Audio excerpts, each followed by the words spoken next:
Video games. I've put so much money and time into hunks of plastic and metal like this one, it's not even funny. Like seriously, if I tried to tell you a joke about this, you wouldn't laugh. You'd probably just somberly stare at the screen in pity, and you'd be right to do so. I think I threw this one out of a second-story window. But speaking of paying money to play a game, there's a dude out there who's getting paid to make a game, or rather getting paid to not make a game. Hi again, lads, and his name is YandereDev. He's the brilliant mind behind a game called Yandere Simulator, a game that's been in development since like 2014, and it's been essentially the same mess of pixels for half a decade. Now you've heard me say the word yandere a couple times by now, and if you have a healthy sleep schedule, you probably don't know what that is. But basically, it's a type of character in anime usually that is romantically obsessed with someone, to the point where they'll do anything to be with that person, even if that means killing the competition to get to it. It's kinda like Fortnite, but after you've killed all the other children in a game, the victory royale is just getting rejected. And in Yandere Simulator, you do just that. You become a yandere,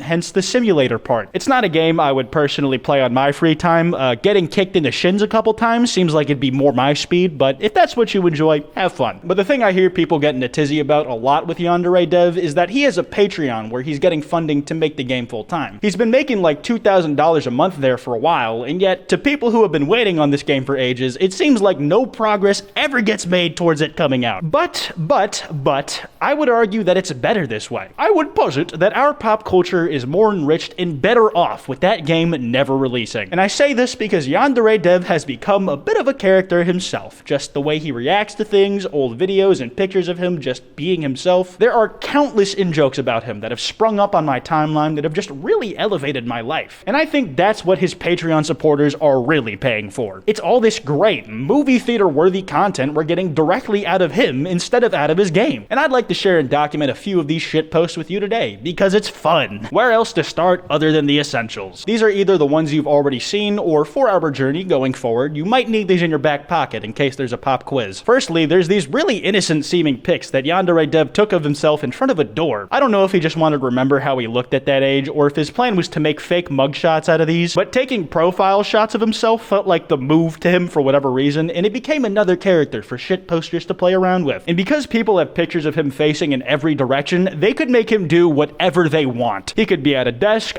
he could be in other meme formats, he could be subscribing to Kwite, the list is endless. Because of things like that getting joked about to high hell, YandereDev is known for being even more to himself than I am after being bullied by my Twitch chat. Twitch.tv/Kwite. So because of his reclusive nature, when people get a hold of something about what he's been up to, they snatch that shit and run. They make copies of that shit and start throwing it at every person they see, like an overly enthusiastic paperboy. He's new to the job, but his heart's in the right place. The thing they latched onto that spiel was very obviously leading up to was a picture of him from 2017, and for it to be funny, you need to know that those last images in front of the door are from 2008. And really, I just feel so bad for this man. He just cannot catch a break. Not from the internet, not from his work, not even from his genetics. He doesn't even look too bad to me, just like a dude who's doing his thing, but his neck is now 75% smaller. It's like seeing the photos of Big Ed from when he was young and seeing how he ended up. Just move up the timeline by 20 years. Now, using advanced imaging technology that we'll be talking about more later, people have managed to predict how YandereDev will look by 2022. Somehow, they found another image of him from 2017, where he's looking straight into the camera this time. When he looks directly at me, it looks like someone who's been through 2 world wars only to come home and find out that his wife cheated on him for a much younger and hotter man. You kinda have to feel bad for him at this point, no matter your stance on him, because they predict that he'll look like Ao Oni. And when you see it, you tell yourself, oh wow, I could actually see that one. For me, it's just the glisten he's got on the nose and the forehead. It just lines up with the timeline, and I can also tell that it's the same pair of lips in all 3 of these pictures. There are some things you just know. That is far from the only piece of ancient history that people have brought up about him to have a laugh about. This next one is a piece that I have used in the past and admire so. Behold, the cum chalice. I, Ever X, humbly submit a toast to Nicholas Alexander for successfully managing to pirate Warcraft 3 so that he may play Defense of the Ancients. Congratulations, Nick. Enjoy your Dota.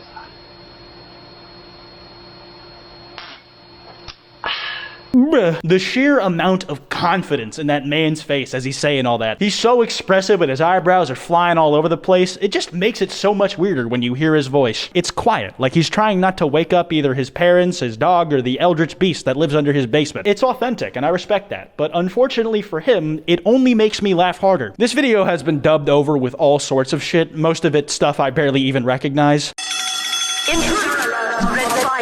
I think that was Team Fortress 2? I'm not sure. This whole thing is just strange. It feels like YandereDev is perpetually in front of a door when he's about to do something that will be joked about ruthlessly some decade or so later. And the choice of milk throws me off as well. I guess he would need it with bones like that, but the putting it in this weird avant-garde liquid holder is also cause for question. It's not a wine glass, it's not a cup. The only real way to describe it is as a chalice, which is exactly what people call it, the cum chalice. It's the same deal with this one as the other ones. It just makes too much sense that it's like that. And the meme only grows in value because of how understandable it is. There's no escape. Speaking of escaping from somewhere, what if instead you were forcibly removed from a place? One of my favorite things to have come out of this whole YandereDev shebang has been Discord ban speedruns, where people have been joining the YandereDev Discord server and try to get banned on that bitch as quick as humanly possible. Okay, so this is gonna be my personal attempt at getting banned really fast.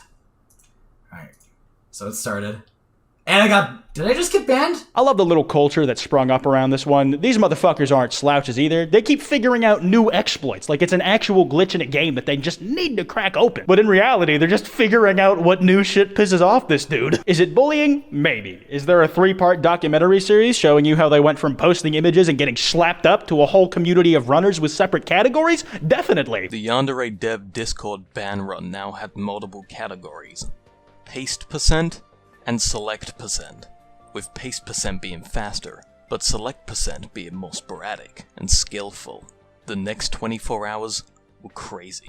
Runners from Twitter and YouTube were racing to get the world record in one of the 2 categories. I've seen behind the scenes footage of blockbuster movies that take what they're talking about less seriously than this. And the worst part of it all, the documentary convinced me. It tricked me into thinking that this shit was cool. It made me want to try a world record attempt myself. So I'm gonna do just that. Here it goes. Boom, boom. Fuck, shit, fuck, huh. This is a bummer. This is boring as fuck. I've already failed. Currently, we are not admitting any new members into the server. This server is still accessible if you subscribe to my Twitch channel at twitch.tv/YandereDev. You know what? I can do that. I'm getting it done, boys. I'm doing this for the culture. I promise, this isn't another OnlyFans. How to connect Twitch and Discord. Where's my YandereDev one, man? I just subscribed. I have to wait up to 1 hour? My world record attempt has been foiled! You know, I was really hoping I could just post a gif of YandereDev's head being flushed down the toilet and get banned and be done with it, but nope. Look at all these names and colors, man. Do you think any of these people are actually looking forward to the game? Yo, 6ix9ine's a guest? I didn't realize that YandereDev and him were homies. Well, this has been a massive disappointment. I thought I was gonna be getting a world record, but instead, all I got was embarrassed. Whatever, I give up. I was never known for being persistent or good at my job anyways. Yeah, so an abject failure. But remember when I said humanly possible? Yeah, fuck that. Robots now. The records have reached their peak by getting banned in 0.00 seconds. Somehow, we won. By getting banned from the server this quick, we have done it. It's weird though, because the only way that number is really achievable is through automation and bots on the server. I can't believe even Discord mods are losing their jobs to robots. Now, the world records are fun in part because the concept of speedrunning getting banned from a specific Discord server is just really funny and out there, but there's a whole new breed of shitposting technology that may have ramifications far beyond funny Twitter videos. I'll get biscuit nut. Hey, what's up? Can I get a number 15 Burger King foot lettuce? You guys don't sell that. Bruh. Well, I guess I'll take the finest chicken nuggies you guys sell. Cash or card? Do you accept Reddit karma? Oh my god! They did it! They successfully turned YandereDev into a banned kid. Now, before I say the punchline to this joke, I would like to have a disclaimer saying that the Kwite YouTube channel welcomes all banned kids, and that we are very happy to have you here. But it makes sense that YandereDev would be one of you guys. I mean, he is known for doing anything but the work he's actually meant to be doing. Now, these have been popping up all over the place. I think YandereDev might just be the person with the most of these made about him. At first, I thought that people were using some kind of face rig with Live 2D 3D or some shit to make these, but it looks like it's actually this thing called Ganimation, where you can get the scripts for on GitHub. It is anatomically aware facial animation from a single image, as they put it, and it's been around since 2018. GANs are generative adversarial networks, and apparently they've gotten specifically good at pretending to make funny faces with someone else's face. I didn't read the whole thing because I can't read, but the introduction to the paper mentioned potential usage in things like movies, fashion, and e-commerce, among other things. Hey, today I learned. You gotta stay up on that shitpost knowledge. This tech was, unfortunately, made available to the public, but I mean, at this point, that's kind of a duh. I don't think the head honcho behind this experiment is spending his free time making YandereDev memes. Anyways, to wrap up this video, I would like to take an introspective look at the cultural landscape of YandereDev memes. Currently, there is a subreddit dedicated to YandereDev memes that vows to delete itself after YandereDev finishes Yandere Simulator. It's kind of smart, because if there's one thing we know that he hates, it's memes about himself. And the guys behind the sub are letting him know that the fastest way to get rid of them is to just finish making the fucking game. These dudes are finessing him into being productive. There's a couple other subreddits out there about Yandere Simulator. Some used to be fan-run, but now YandereDev has control over all of them. And the main one's locked because it got hacked the other day. A shame. Anyways, I'm gonna wrap this video up here. If you guys enjoyed, be sure to drop a like and subscribe with notifications on. This is a warning for your own personal safety. Failure to do any of that may lead to bodily injury to you or a loved one in a video game. Remember, don't go out and give anyone I talked about grief. We've made some jokes and we've had some goofs, but it really helps no one when you go out and do all that. You can follow me on Twitter at Kwite, on Instagram at Kwite.png, and on TikTok at KwiteTikTok. Anyways, bye!